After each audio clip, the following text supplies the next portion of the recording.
Doctor Zakir Naik এমন একজন ভারতীয় যিনি নিজ জন্মস্থান ভারতেই সবচেয়ে বেশি সমালোচিত।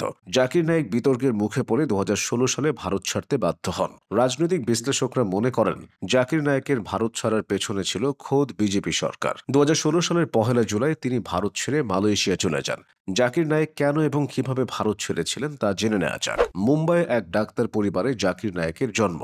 জাকির নায়েকের পিতা ছিলেন চিকিৎসক, তার বড় ভাইও চিকিৎসক ছিলেন। জাকির নায়েক মুম্বাইয়ের টোপিওয়ালা ন্যাশনাল মেডিকেল কলেজে ডাক্তারি পড়েছেন। ১৯৯১ সালে ডাক্তারি ছেড়ে দিয়ে তিনি তার এলাকা ডংগ্রিতে গড়ে তোলেন ইসলামিক রিসার্চ ফাউন্ডেশন। এরপর ২০১০ সালে অগ্রহণযোগ্য ব্যবহার এবং বিতর্কিত বক্তব্যের জন্য জাকির নায়েকের যুক্তরাজ্যে প্রবেশ নিষিদ্ধ হয়। তারপর ২০১৬ সালে ঢাকার হোলি আর্টিজান বেকারিতে বড় ধরনের বিশৃঙ্খলার পরে জাকির নায়েকের বিরুদ্ধে অনেকেই আঙুল তোলেন। ওই সময় বাংলাদেশের গণমাধ্যম দাবি করেছিল যে বিশৃঙ্খলাকারীদের একজন জাকির নায়েকের বক্তব্য থেকে উদ্বুদ্ধ হয়েছিল। তাই ২০১৬ সালেই বাংলাদেশে পিস টিভির সম্প্রচার বন্ধ করা হয়। তখন হাসানুল হক ইনু বাংলাদেশের তথ্যমন্ত্রী ছিলেন। এছাড়া বাংলাদেশের কওমি আলেমরা জাকির নায়েককে বিপথগামী মতবাদের প্রচারক বলে মনে করেন।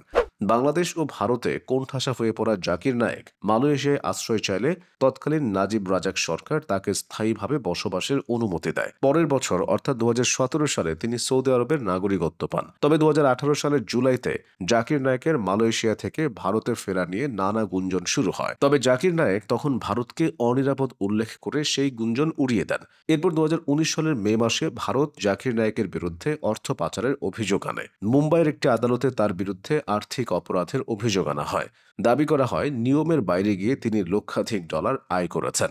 তবে জাকির নায়েক সাথে সাথে সেই অভিযোগ অস্বীকার করেন। তার দাবি ছিল তিনি বৈধ পথেই সমস্ত অর্থ আয় করেছেন। ২০১৯ সালে জাকির নায়েক ভারতের দ্য উইক সাময়িকীর একটি সাক্ষাৎকারে নরেন্দ্র মোদী ও তার দল বিজেপির কঠোর সমালোচনা করেন। সেই সাক্ষাৎকারে জাকির নায়েক জানিয়েছিলেন মোদীর ক্ষমতায় থাকলে জীবনের ঝুঁকি নিয়ে তিনি ভারতে ফিরবেন না। এরপর ২০২০ সালে জাকির নায়েক দাবি করেন প্রধানমন্ত্রী নরেন্দ্র মোদী ও স্বরাষ্ট্রমন্ত্রী অমিত শাহকে সমর্থন দিলে তিনি ভারতে ফিরতে পারবেন। শুধু তাই নয়, তার বিরুদ্ধে করা মামলাও তুলে নেওয়া হবে।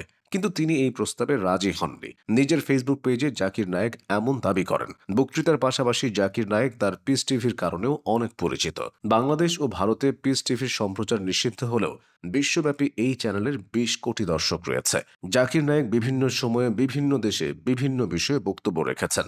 তার উল্লেখযোগ্য বক্তৃতা পরবর্তীতে মূল ইংরেজি সহ একাধিক ভাষায় বই হিসেবে প্রকাশিত হয়েছে। ২০০৭ সালে সৌদি আরবের দারুস সালাম প্রকাশনী জাকির নায়েকের আলোচিত ২টি বই প্রকাশ করে। এছাড়া বাংলাদেশে একাধিক প্রকাশনী তার বইসমূহ বাংলায় অনুবাদ করে ধারাবাহিকভাবে প্রকাশ করেছে। ইসলামের কেন্দ্রবিন্দু, সুদমুক্ত অর্থনীতি, সুন্নত ও বিজ্ঞান, বাংলার তসলিমা এর মধ্যে অন্যতম। তুলনামূলক ধর্মতথ্য নিয়ে জাকির নায়েক সবচেয়ে বেশি আলোচনা করে থাকেন। ডক্টর জাকির নায়েকের অন্যতম জনপ্রিয় থিম হল বিজ্ঞানের সূত্র দিয়ে কোরআনকে যাচাই করা। তিনি বাইবেল, বেদ, উপনিষদ সহ অনেক ধর্মগ্রন্থের রেফারেন্স দিয়ে ব্যাপক জনপ্রিয় হয়েছেন। বিজ্ঞান ও ইতিহাসের উদ্ধৃতি দিয়েও তিনি অনেকের মন জয় করেছেন। এই বিষয়টি তাকে যেমন খ্যাতি এনে দিয়েছে, তেমনি তাকে নিয়ে বিতর্কেরও জন্ম দিয়েছে। এভাবেই জাকির নায়েক ২১ শতকের সবচেয়ে আলোচিত ইসলামিক ব্যক্তিত্বে পরিণত হয়েছেন।